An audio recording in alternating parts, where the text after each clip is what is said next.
Hello everyone, আসসালামু আলাইকুম। কেমন আছেন সবাই? আশা করি ভালো আছেন। আমিও ভালো আছি আলহামদুলিল্লাহ। আজকে আবার নতুন একটা রেসিপি নিয়ে চলে আসছি। কাতল মাছের মাথা দিয়ে মুড়ি ঘন্ট। এই যে আমি মাথাটা ভেজে নিয়েছি, ডালগুলো ভালো করে ভেজে নিচ্ছি। এখন ডালের ভিতরে পানি দিয়ে দিলাম। এই যে ডালও আমার সেদ্ধ হয়ে গেছে। এখন এটা আমি নামায় রাখবো, তারপরে মশলা কষাই নেব। এই যে দেখেন, এখানে আদা, পেঁয়াজ, রসুন, জিরা, হলুদ, মরিচের গুঁড়া, ধনিয়া গুঁড়া, গরম মশলা সব কষানোর পরে এখন আমি মাছের মাথাটা দিয়ে দিলাম।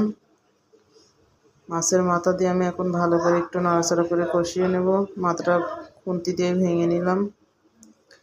এবার এখন আমি ডালগুলো দিয়ে দেবো। এই তো দেখেন, ডালগুলো দিয়ে দিচ্ছি। একটু ভালো করে নাড়াচাড়া করে পানি দিয়ে দেবো। পানিটা ফুটে গেলে আমি ভেজে রাখা গরম মশলাগুলো দিয়ে দিলাম। এই যে গরম মশলাগুলো দিয়ে দেওয়া হয়ে গেছে। এখন আমার রান্নাটা শেষ। সবাই জানাবেন কেমন হয়েছে আমার রান্নার রেসিপি। সবাই ভালো থাকবেন, সুস্থ থাকবেন। আল্লাহ হাফেজ।